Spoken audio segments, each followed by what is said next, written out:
সিলেটে বন্দরবাজার পুলিশ ফাঁড়িতে পুলিশি নির্যাতনে নিহত রায়হানের মরদেহ পুনঃ ময়না তদন্তের নির্দেশ দিয়েছে আদালত। দুপুরে অতিরিক্ত জেলা ম্যাজিস্ট্রেট AHM মাহফুজুর রহমান এই নির্দেশ দেন।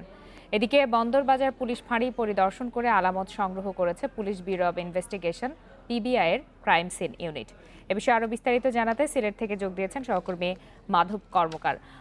মাধব, এই যে পুনঃ ময়না তদন্তের জন্য নির্দেশ দিয়েছে, পুনঃ ময়না তদন্ত কখন শুরু হবে এ বিষয়ে আপনার কাছে সর্বশেষ কি তথ্য রয়েছে? এই যে পুলিশি নির্যাতনে যুবক নিহত হওয়ার ঘটনা, এই ঘটনার পরিপ্রেক্ষিতে কোতোয়ালি থানায় একটি মামলা দায়ের করেছিলেন নিহতের স্ত্রী।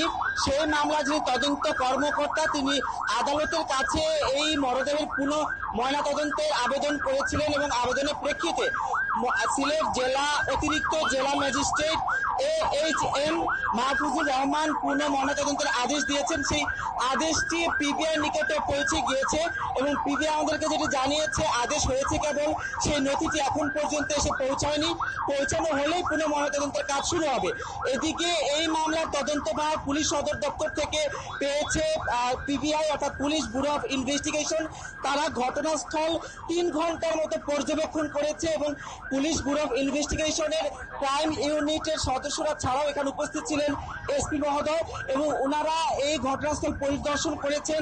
পরিদর্শন করার পরবর্তী পর্যায়ে আলামত সংগ্রহ করার কথা বলেছেন তিনি যেটি জানিয়েছেন, যেহেতু আজকে প্রথম দিন দায়িত্ব পাওয়ার পর আজকে এই স্থানটি তারা ভিজিট করলেন এবং তারা প্রাথমিকভাবে কিছু সত্যতা প্রমাণ পেয়েছেন এখানে নির্যাতনের। পরবর্তীতে তারা আরো তদন্ত সাপেক্ষে যে ব্যবস্থা গ্রহণ করা যায় এবং যে রিপোর্ট প্রদান করবে সেটি তদন্তের ব্যাপারে। PBI তো ঘটনাস্থল পরিদর্শন করেছে এবং কিছু আলামতও পেয়েছে, আপনি যেটি বললেন। তারা আসলে বিস্তারিতভাবে সংবাদ মাধ্যমে কোনো ধরনের কোনো তথ্য দিয়েছে কিনা এই বিষয়ে? এই বিষয়টিকে কেন্দ্র করে সিলেট মেট্রোপলিটন পুলিশ কিংবা PBI যেহেতু আজকে দায়িত্ব পেল, কেউই আনুষ্ঠানিকভাবে কোনো ধরনের বিবৃতি প্রদান করেনি, যেটাকে প্রেস ব্রিফ বলা হয়। তবে আজকে পর্যবেক্ষণ শেষে ওনারা আমাদের সাথে কথা বলেছেন, তবে সেটা আনুষ্ঠানিক বক্তৃতা বলা যাবে না, কারণ এই ঘটনার পরিপ্রেক্ষিতে এখন পর্যন্ত পুলিশ কোনো ধরনের তথ্য আমাদের সরবরাহ করেনি। উপর দিকে এই যে ফাঁড়ি, এই ফাঁড়ির ইনচার্জ আকবর হোসেন ভুইয়া কিন্তু গত 48 ঘন্টা ধরে, অর্থাৎ যখন তাকে বরখাস্ত করা হয় তার পরবর্তী পর্যায় থেকেই লাপাত্তা রয়েছে। তাকে এখন পর্যন্ত গ্রেফতার করতে পারেনি মহানগর মেট্রোপলিটন পুলিশ এবং তাকে গ্রেফতারের জন্য তারা কার্যক্রম চালিয়ে যাচ্ছে বলে আমাদেরকে ঊর্ধ্বতন পুলিশ কর্মকর্তাগণ অবহিত করেছে।